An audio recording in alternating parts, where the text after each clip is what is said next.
Empiezo con el caso del asesinato de Leslie Rosado. Hay que ver, en primer lugar, quiero llamar la atención sobre el relato justificativo de la ira del policía. Ese relato se montó inmediatamente ocurrieron los hechos. Es decir, que desde que ocurrieron los hechos, esta persona ha tenido acompañantes que han ayudado a montar un relato que, si bien es cierto que no le exima de la responsabilidad ineludible del homicidio, pues cuando menos, aunque eso no ocurra, pero que quede justificada, que quede un espacio para que la ira con la que él produjo no menos de 4 disparos contra el vehículo de Leslie, antes de romper el cristal y asegurarse de dispararle a la cabeza, antes de romper el cristal y asegurarse de dispararle a la cabeza, pues inmediatamente ese hecho ocurrió, esa tragedia ocurrió, empieza a correr un relato justificativo. Y le voy a poner varios ejemplos de cosas que lo que tenemos alguna experiencia en esto de política comunicativa, sabemos que no surgen de manera espontánea. No surgen de manera espontánea. Lo primero es la propia versión del individuo. Pero la propia versión del individuo es una versión que es la versión de la dotación policial de Boca Chica, a la que tengo entendido que él correspondía. Trabajaba o tenía vínculos con esa dotación. Es decir, inmediatamente está este relato de el hombre que se llenó de ira porque le chocaron su familia. La persona no se detuvo, salió en persecución y entonces se produjo esta tragedia. Pero la prueba de que eso fue producto de una ira espontánea está en el hecho de que después esta persona auxilia o trata de auxiliar a la víctima cuando ya no había nada que hacer. Entonces, perfecto, está este relato por parte de él. Señores, el primer video que vi, ustedes lo pueden buscar en las redes. Al día siguiente del hecho, se hace la misma noche o poco después del hecho. Y hay alguien que está tratando de demostrar la tesis del accidente. Va recorriendo y va diciendo, mira, aquí fue una persona chocó a una familia, esta persona recorrió, hizo esto, hizo aquello, etcétera. Es decir, que hay un video tratando de justificar en principio que se produjo una agresión porque una persona que choca a un grupo de personas y no se detiene, pues ya ahí hay una agresión que no se manejó de manera adecuada. Y eso fue lo primero que vi. Antes de que la policía incluso planteara cualquier cosa sobre esto. Es decir, había una persona que en una jipeta iba grabando esto y eso lo colgó a las redes. Evidentemente que es una persona que trata de auxiliar o trata de que una versión justificativa de la ira del policía empiece a correr. Pero, ¿y el mensaje de la madre? ¿Y el mensaje de la esposa? Señor, nosotros que estamos en esto, que vivimos de esto, de comunicar, usted me para a mí ante una tragedia como esa, a producir un mensaje para defender a un hijo mío que está involucrado en una situación como esta. Y es difícil que yo pueda producir ese mensaje sin equivocarme, sin meter la pata o sin decir cosas que tal vez no sean convenientes. Usted coge el mensaje de esa madre y eso es para ponerse a llorar. Y para usted ser comprensivo, porque ahí no hay desperdicio. Esa señora dijo lo que tenía que decir y punto. ¿Usted cree que las cosas en comunicación son así? Para que eso ocurra, esa señora tiene que tener una orientación. Usted va a decir esto. Y lo que ella dijo que no estuviera dentro de eso, no está ahí. No está ahí. Usted toma ese mensaje de esa señora. Eso no tiene desperdicio. No tiene desperdicio. Ningún desperdicio tiene ese mensaje. Pero usted toma el de la esposa. Y la esposa también se va a lo que tiene que hacer.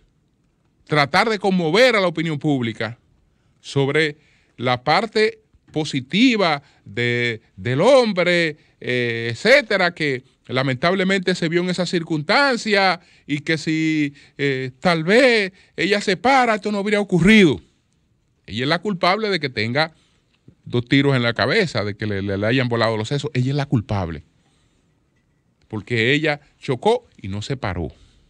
Ese es el relato, pero en el fondo está la cosa. Coja el mensaje de la esposa, que bastante viral que se ha hecho y es algo sin desperdicio. Algo sin desperdicio. Pero alguien se encargó de que esos mensajes se hicieran y se pusieran en contraste con las otras versiones. Es decir, hay una estrategia de comunicación paralela al hecho. Caramba, pero esa estrategia va a coincidir con con el mensaje de la policía en la rueda de prensa. Es decir, la rueda de prensa, aunque no fuera el propósito de la policía lamenta el crimen, explica que la persona está a disposición de la justicia, pero incluye la parte justificativa de la ira.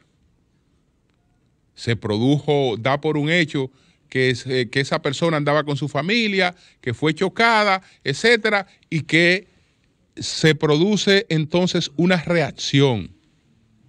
Cuando usted ve una cadena de mensajes de esa magnitud y con planteamiento de lo mismo, olvídese que eso no se da solo. Eso no se da si no hay una mano que ayuda a que las cosas se asuman así y se narren así. Porque es demasiado coincidencia. Entonces, una de las cosas que hay que criticar, que hay que cuestionar a la policía es que, bueno, esa dotación policial de Boca Chica no puede intervenir en esta investigación. No puede intervenir en esta investigación.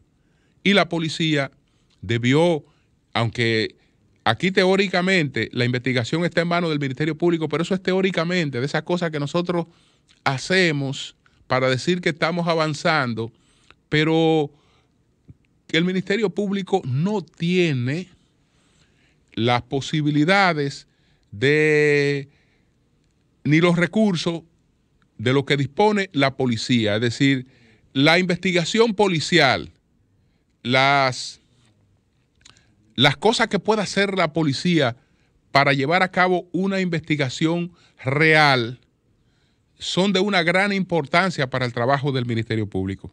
Sin eso, probablemente no hay un buen trabajo del Ministerio Público, porque el Ministerio Público puede tener una tesis sobre un caso, puede tener una hipótesis, pero la tesis del Ministerio Público no es la prueba del caso.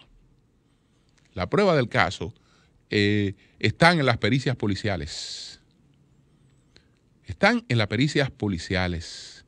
Entonces, lo primero que quería decir es eso, es decir, yo no sé qué mano está detrás, con quién trabajaba esta persona, por qué hay ese interés y hubo ese interés en ayudar, porque él no estuvo solo en esto,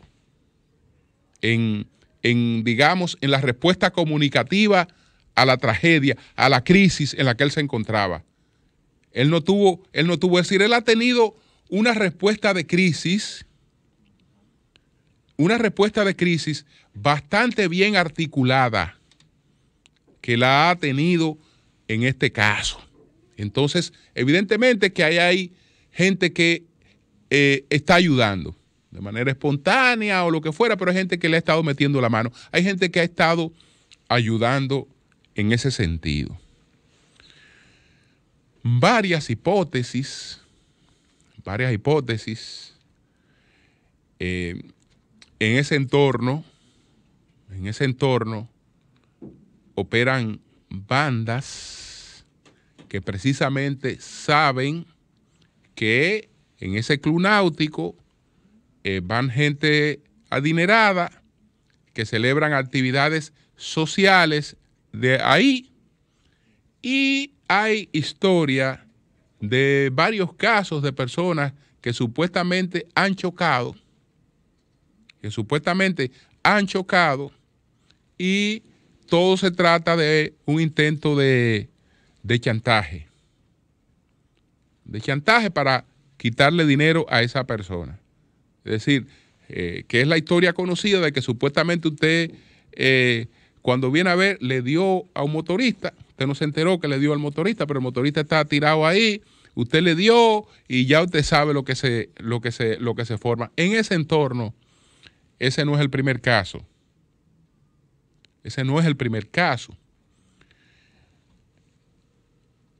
Pudo haberse tratado, eso es una hipótesis que hay que investigar, pudo haberse tratado de uno de esos casos de lo que la policía participa incluso. De lo que la policía está enterada que ocurren ahí. Esa es una hipótesis. ¿Por qué? Señores, pero ustedes saben una cosa, y eso la policía lamentablemente no tiene manera de justificarlo, y debería estar preso toda la dotación policial de Boca Chica. La motocicleta chocada no ha aparecido por parte.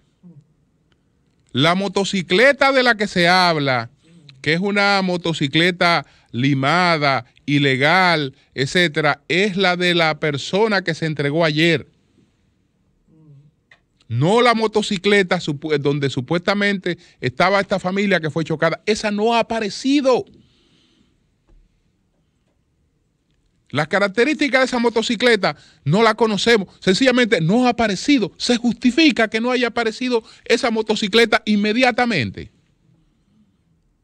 Inmediatamente que la policía no haya recuperado esa motocicleta, porque tiene que averiguar quién la tomó, dónde y esa motocicleta debió aparecer inmediatamente. Esa no ha aparecido todavía. Esa motocicleta todavía. Bueno, esa es una cosa. Con relación a la arquitecta, por esto, bueno, vi la indignación del presidente, Pero, señoras, hay que disponer una investigación especial, ¿eh? Hay que disponer una investigación especial. La arquitecta era una mujer independiente. Independiente, es decir, ella es hija del ingeniero Rosado, un constructor, pero ella per se encaminaba sus propios proyectos y sus propias iniciativas. De manera que ella tenía relaciones de negocios con personas. Ella tenía relaciones de negocios con personas. Y las relaciones de negocios también generan conflictos de negocio. Entonces, hay que investigar eso, porque un individuo que supuestamente lo chocaron, pero la familia no tiene ningún rasguño, sale detrás, produce 4 disparos y termina dándole un tiro en la cabeza a una mujer después que la ha identificado. Entonces, hay que preguntarse, porque la ira de él no está en dimensión con los acontecimientos que se han producido. No guarda dimensión. Aún si se trataba de un atraco, el objetivo de los que atracan no es matar a la persona, quitarle cuarto. Entonces, hay que ver esa parte también. Hay que ver esa parte también. Y lo otro ya son reflexiones que tenemos que tomar de parte de esta tragedia, porque esta tragedia también tiene enseñanza para las personas y para su seguridad. Y para su seguridad, bueno, estamos en tiempo, que el papel de la mujer, que una serie de cosas, etcétera, etcétera. Pero yo, por ejemplo, que tengo una propiedad familiar en las afueras y que comparto constantemente con mi familia en las afueras de la ciudad, soy enemigo de que en una noche que una dama se vaya sola y salga sola de ahí, que yo estoy por ahí por el kilómetro 30. Puede estar el vehículo bien, puede estar lo que fuere, pero por lo general, cuando nos vamos del sitio, nos vamos familiarmente en caravana. Entonces, hay medidas que hay que tomarlas, es decir, hay medidas de seguridad que usted tiene, qué lástima que sea fijándonos en esta tragedia, pero hay que tomarlo en cuenta. Eso hay que tomarlo en cuenta, es decir, una mujer saliendo sola con una hija, que va a tomar la pista de las Américas, que va a atravesar por este trayecto, donde hay bandas que se dedican a chocar mujeres y a chocar hombres y a chocar vainas para reclamarle cuarto, esa es una cuestión de altísimo riesgo. Que también eso hay que tomarlo en cuenta. Pero quería hacer esas precisiones porque ahí hay unas líneas de investigación que tienen que asumirse. Que pudiera ser un asunto que va más allá de lo que se ha intentado montar. Que puede ir más allá de lo que se ha intentado realmente montar. Porque esta persona ha tenido protección. Esa línea comunicativa es una línea de protección a esa persona que cometió ese crimen. Y esa línea no se da por generación espontánea. Eso no se da por generación espontánea.